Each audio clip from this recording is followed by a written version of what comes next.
चुनाव में जीत के साथ ही टीएमसी का खेला शुरू। बीजेपी के ऑफिस को आग के हवाले कर खेला होबे के मंत्र को आगे बढ़ाते हुए। देखिए वीडियो और आगे क्या होगा इसको समझने की कोशिश कीजिए। नमस्कार दोस्तों, बंगाल में भाजपा हारी, ये ज़्यादा दुख की बात नहीं है। इससे बड़ी दुख की बात, इससे बड़े चिंता की बात है खेला होबे। जी हाँ, ये शुरू हो चुका है। टीएमसी के जीतते ही बंगाल में भाजपा के कार्यालय को जला दिया गया है, आग के हवाले कर दिया गया है। और ट्विटर पर टीएमसी के समर्थक जिहादी, इनको आप घुसपैठिए कह सकते हैं, इनको आप कुछ भी कहें, लेकिन ये जो समर्थक हैं इन्होंने लोगों को मारने का साफ साफ संदेश देना शुरू कर दिया है। ये चाहते हैं कि संघाइयों को इतना मारा जाए कि उनके सर से खून निकलने लग जाए, उन्हें पीट पीट कर उनकी जान निकाल दी जाए। ये जहर उगलना इनका शुरू हो चुका है। इनमें जिहादी टीएमसी के समर्थक हैं जो खुलेआम ट्विटर पर लोगों को मारने की धमकियां दे रहे हैं।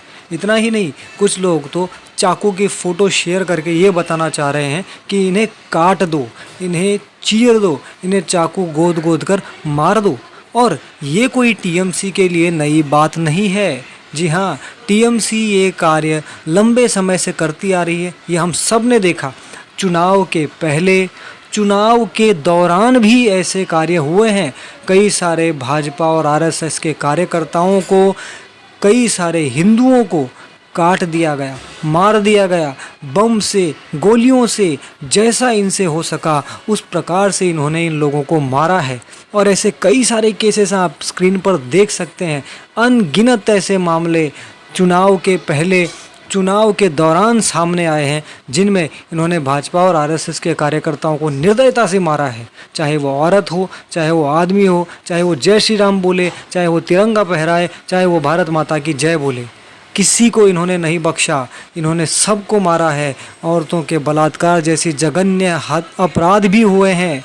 भाजपा के कार्यकर्ताओं को, भाजपा के प्रत्याशियों को, भाजपा के नेताओं तक को इन्होंने लात घूंसों से या जैसे भी इनसे हो सका इन्होंने मारा है। चिंता की बात यह है कि अब इन भाजपा के समर्थकों को कौन बचाएगा? आखिर क्या कारण है इसका कि अब भाजपा के समर्थक इस स्थिति में पहुंच गए हैं कि वो भयाक्रांत हो रहे हैं? इसका कारण है भाजपा की हार। और भाजपा की हार का कारण क्या है? इसका कारण है भाजपा की सबका साथ, सबका विकास, सबका विश्वास वाली खोखली नीति। जी हाँ, इसे खोखली नीति कहना अब बहुत आवश्यक हो चुका है। भाजपा को यदि वास्तव में राष्ट्र की और हिंदुओं की चिंता है तो ये बैलेंस वाली नीति को छोड़ना होगा, और किसी और से नहीं तो अपने आप से ही सीखे। असम में जिस प्रकार इन्होंने हिंदुओं के वोट पर ध्यान दिया, उसी प्रकार यदि इन्होंने बंगाल में भी सिर्फ हिंदुओं के वोट पर ही केंद्रित किया होता तो शायद ये हाल ना होते। लेकिन क्योंकि भाजपा ने असम की तरह बंगाल में ऐसा नहीं किया, असम में भाजपा ने हिंदुओं के वोट पर ध्यान दिया, लेकिन बंगाल में मतुआ और महिषया समुदायों वाली सीटों पर भी भाजपा ने ध्यान दिया, जो कि वो हार गई। तो सिंपल सी चीज़ ये है कि भाजपा अब इस चीज़ को समझ ले कि उनको वोट देने वालों में 90 से 99% हिंदू ही हैं और वही आगे भी उन्हें वोट देंगे। इसलिए ये खोखली नीति छोड़े और ये सबका साथ, सबका विकास, सबका विश्वास से थोड़ा बाहर आए और सत्य को समझे, वरना ये देश बर्बाद हो जाएगा इनकी गलतियों से।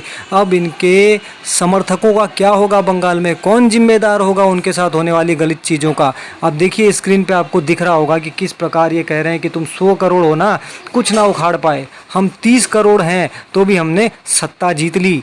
अब अगर हम थोड़े और बढ़ जाएंगे तो 10 साल बाद क्या होगा? जी हाँ, ये एक विचारणीय प्रश्न है। अब भाजपा को इस बात पर गंभीरता से विचार करना होगा और भाजपा समर्थकों को भी भाजपा को समझाना होगा कि सबका साथ, सबका विकास, सबका विश्वास जैसी खोखली नीतियों को छोड़े और सच को समझकर सत्य के साथ आगे बढ़े। इसी में राष्ट्र की, धर्म की और सबकी भलाई है। जय श्री राम, वंदे मातरम, भारत माता की जय।